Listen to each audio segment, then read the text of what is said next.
Cursor এই নামটা যারা টুকটাক এআই ইউজ করেন মোটামুটি ওরা সবাই জানেন। এই তো কয়দিন আগে কার্সার এআই কোডিংয়ের দুনিয়ায় এমন একটা নাম ছিল যেটাকে দেখে প্রথমত মনে হতো যে এই কোম্পানিকে থামানো প্রায় ইম্পসিবল।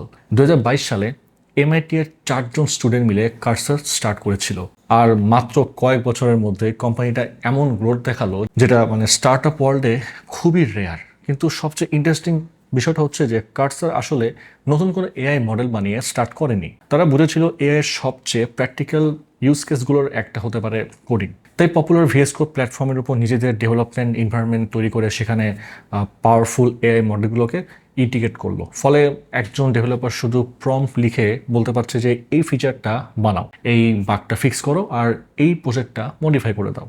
আর এআই নিজেই কোড লিখে ফাইল তৈরি করে, এমনকি কমপ্লেক্স টাস্ক নিয়েও কাজ করতে পারছে।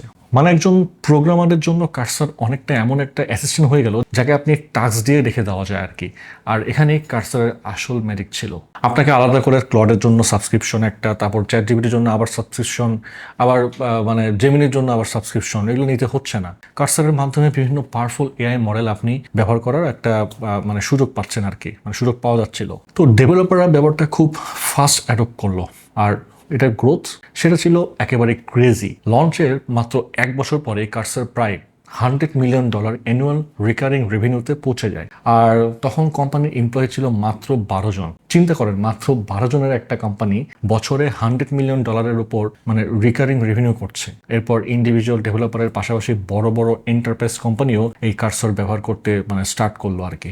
স্ট্রাইপ, ডোরড্যাশ, এনভিডিয়ার মতো কোম্পানি তাদের এমপ্লয়ির জন্য কার্সারের সার্ভিস নিতে স্টার্ট করলো। আর এখানেই কার্সার একটা বড় চেঞ্জ ঘটিয়ে ফেললো, কারণ কার্সার প্রমাণ করে দিল যে এআই দিয়ে কোডিং শুধু একটা কুল ডেমো না, এটা এমন একটা প্রোডাক্ট যেটার জন্য ডেভেলপার এবং কোম্পানি দুটোই টাকা দিতে রাজি মানে টাকা দিবেই তারা। এর আগে জেনারেটিভ এআই নিয়ে সবাই মানে এক্সাইটেড ছিল, কিন্তু প্র্যাকটিক্যাল বিজনেস ইউজ কেস নিয়ে একটা মানে ক্লিয়ার পিকচার ছিল না। কার্সার দেখিয়ে দিল যে এআই যদি সরাসরি একজন ডেভেলপারের ওয়ার্কফ্লোর মধ্যে ঢুকিয়ে দেওয়া যায় তাহলে প্রোডাক্টিভিটি ড্রামাটিক্যালি অনেক মানে বাড়ানো পসিবল। কিন্তু এখানে একটা বড় প্রবলেম তৈরি হলো।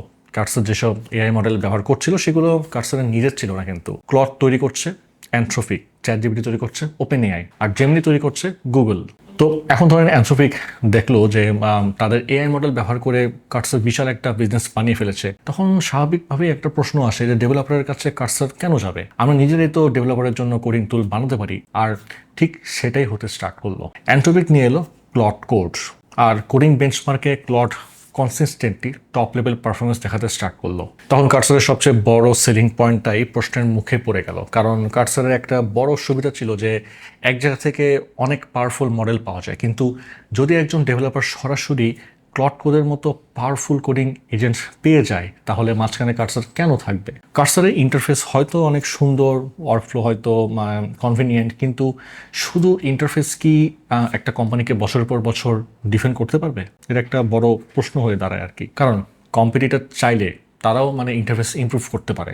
তাই এন্টারপ্রাইজের ক্ষেত্রে প্রবলেমটা আরও বড়। একটা বড় কোম্পানি যদি অ্যান্থ্রোপিকের কাছ থেকেই মানে ক্লড কোডের ইন্টারফেস কন্ট্যাক্ট নিতে পারে তাহলে তারা কেন কার্সারকে মানে একটা মিডলম্যান হিসেবে রাখবে? সরাসরি মডেল প্রোভাইডারের সঙ্গে ডিল করলে তারা শুধু কোডিং এজেন্ট না, সেই কোম্পানির একটা অন্য এআই সার্ভিসও দিতে পারবে, মানে পেতে পারবে আর কি। অর্থাৎ কার্সার যে মিডল লেয়ারটা তৈরি করে এত ফাস্ট গ্রো করেছিল, সেই মিডল লেয়ারটা এখন তাদের সবচেয়ে বড় উইকনেস হয়ে দাঁড়াচ্ছে। আর কার্সারের সমস্যা এখানেই শেষ না। তাদের ডেভেলপমেন্ট এনভায়রনমেন্টের কোর একটা পার্ট হলো ভিএস কোড, আর ভিএস কোডের মালিক হচ্ছে ওয়ান অ্যান্ড অনলি মাইক্রোসফট। এখন মাইক্রোসফটের নিজস্ব একটা কম্পিটিং এআই কোডিং প্রোডাক্ট আছে, হুইচ ইজ গিটহাব কোপাইলট। অর্থাৎ কার্সার এমন একটা ইনফ্রাস্ট্রাকচারের উপর দাঁড়িয়ে আছে যেটার ওনার নিজেই কম্পিটিটর। মাইক্রোসফট যে কার্সারকে ভিএস কোড থেকে সরিয়ে দেবে এমন কোনো কথা নেই, কিন্তু বিজনেসের এত ক্রিটিক্যাল একটা অংশ অন্য কম্পিটিটরের জন্য কন্ট্রোলে থাকা অবশ্য একটা মানে রিস্ক আর কি।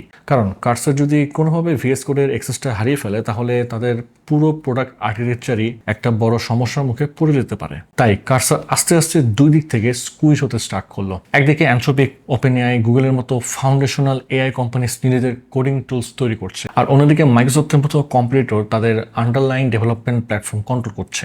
তখন কার্সার বুঝতে পারলো যে শুধু অন্যদের মডেলের উপর বসে একটা সুন্দর ইন্টারফেস বানিয়ে লং টার্ম টিকে থাকা অনেক হার্ড হবে, তাদের নিজেদের টেকনোলজি তৈরি করতে হবে এখন। আর এখান থেকেই আসে কম্পোজার। কার্সার নিজেদের এআই এজেন্ট তৈরি করলো যাতে অন্তত মডেল প্রোভাইডারের উপর ডিপেন্ডেন্সি কিছুটা কমানো যায়। কিন্তু এখানেও নতুন প্রশ্ন, কম্পোজার আসলে কম্পিটিশনের তুলনায় কতটা ভালো? কার্সার এক্সিস্টিং এআই বেঞ্চমার্ক নিয়েও প্রশ্ন তুলেছে এবং নিজেদের ইন্টারনাল বেঞ্চমার্ক ব্যবহার করেছে। কিন্তু ন্যাচারালি ডেভেলপারদের মধ্যে একটা কনফ্লিক্ট তৈরি হয়েছে, কারণ আপনি যদি নিজের টেস্ট নিজেই করেন আর নিজেই রেজাল্ট নিজে পাবলিশ করেন, তাহলে সবাই তো সেটাই ব্লাইন্ডলি বিলিভ করবে, তাই না?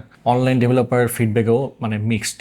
কেউ কেউ বলছে যে কার্সার এআই কোড অনেক ফাস্ট জেনারেট করতে পারে, কিন্তু সেই কোডের মিস্টেক ঠিক করতে আবার এত সময় লেগে যায় যে শেষ পর্যন্ত নিজের হাতে কোড লেখা ছাড়া আর কোনো উপায় থাকে না। মানে নিজের হাতে কোডটা অনেক ফাস্ট আমার কাছে মনে হচ্ছে। আর এই ক্রিটিসিজমটা খুব ইম্পর্টেন্ট, কারণ এআই কোডিং টুলের আসল ভ্যালু শুধু মানে কত দ্রুত আপনি কোড লিখতে পারেন সেটা না। আসল প্রশ্ন হচ্ছে যে এআই যে কোড লিখছে সেটা কতটা রিলায়েবল। ধরেন আপনি এআই আপনাকে 10 মিনিটে একটা ফিচার বানিয়ে দিল, কিন্তু সেই ফিচার ঠিক করতে আপনাকে পরের 2 দিন আবার ডিবাগিং করতে হচ্ছে, তাহলে আপনার প্রোডাক্টিভিটি আসলে কোথায় বাড়লো? ওই যে লাও সেই কতই। এখানেই কার্সারের অরিজিনাল অ্যাডভান্টেজটা ধীরে ধীরে ডাউনফল হতে স্টার্ট করলো। তারা মার্কেটের একটা ম্যাসিভ অপরচুনিটি তৈরি করেছিল, কিন্তু সেই অপরচুনিটি দেখার পর বড় বড় এআই কোম্পানি নিজেরাই মার্কেটে নেমে পড়েছে। এই পুরো সমস্যাটাকে খুব সহজ একটা নামে বলা যায়, সেটা হচ্ছে র্যাপার প্রবলেম। মানে আপনি অন্য কোম্পানির পাওয়ারফুল এআই মডেল নিয়ে সেটাকে একটা সুন্দর প্রোডাক্ট আর ওয়ার্কফ্লোর মাধ্যমে প্যাকেজ করলেন। শুরুতে সেটা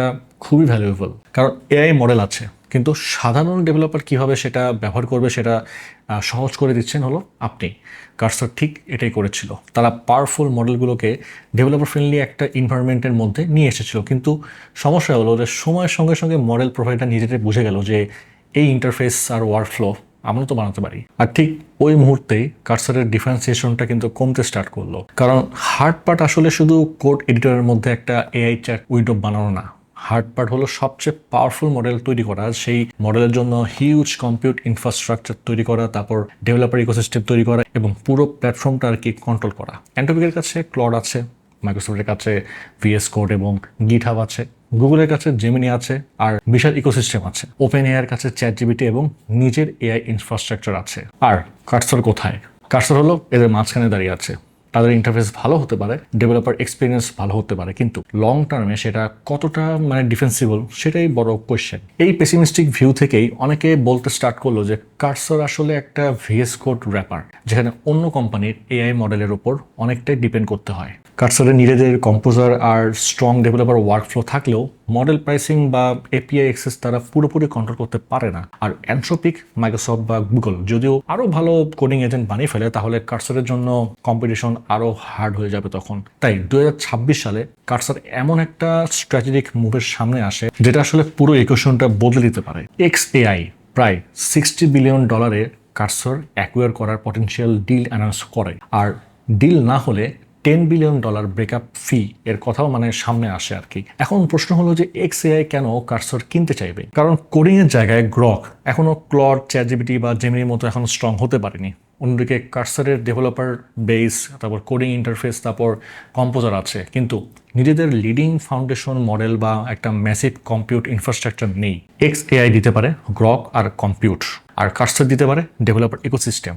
দুটো একসাথে হলে XAI খুব ফাস্ট এআই কোডিং মার্কেটে একটা মানে স্ট্রং একটা প্লেস তৈরি করতে পারবে। কার্সারের জন্য এটা খুবই ইম্পর্টেন্ট, কারণ Claude Code, Microsoft Copilot, Google আর ওপেন এআই সবাই এখন তাদের মার্কেটে ঢুকে পড়েছে। তবে অ্যাকুইজিশন হলে কিন্তু সব প্রবলেম সলভ হয়ে যাবে না। গ্রক আর কার্সারের টেকনোলজি ইন্টিগ্রেট করা, ডেভেলপার ট্রাস্ট ধরে রাখা আর ইন্টারফেস কাস্টমার ধরে রাখা, এই সব কিছু কিন্তু বড় একটা চ্যালেঞ্জ। আর এখানেই কার্সারের গল্পটা পুরো এআই ইন্ডাস্ট্রির একটা বড় লেসন হয়ে যায়। অন্যের মডেলের উপর প্রোডাক্ট বানিয়ে খুব ফাস্ট গ্রো করা সম্ভব, কিন্তু লং টার্মে একটা প্রশ্ন থাকেই যে আপনার এমন কি অ্যাডভান্টেজ আছে যেটা মডেল প্রোভাইডার নিজেই বানিয়ে ফেলতে পারবে না। এক সময় কার্সার ছিল এআই কোডিংয়ের একটা আনডিসপিউটেড কিং। তো এখন দেখার বিষয় তারা নিজেদের ক্রাউন কি আবার ফিরিয়ে নিতে পারবে, নাকি তাদের তৈরি করা মার্কেট শেষ পর্যন্ত বড় বড় টেক জায়ান্টসরাই মানে দখল করে নেবে। তো আশা করি ব্যাপারটা আপনাদের কাছে ক্লিয়ার হয়েছে যে কার্সার আগে কই ছিল আর এখন মানে বর্তমান সিচুয়েশনে কোথায় আছে।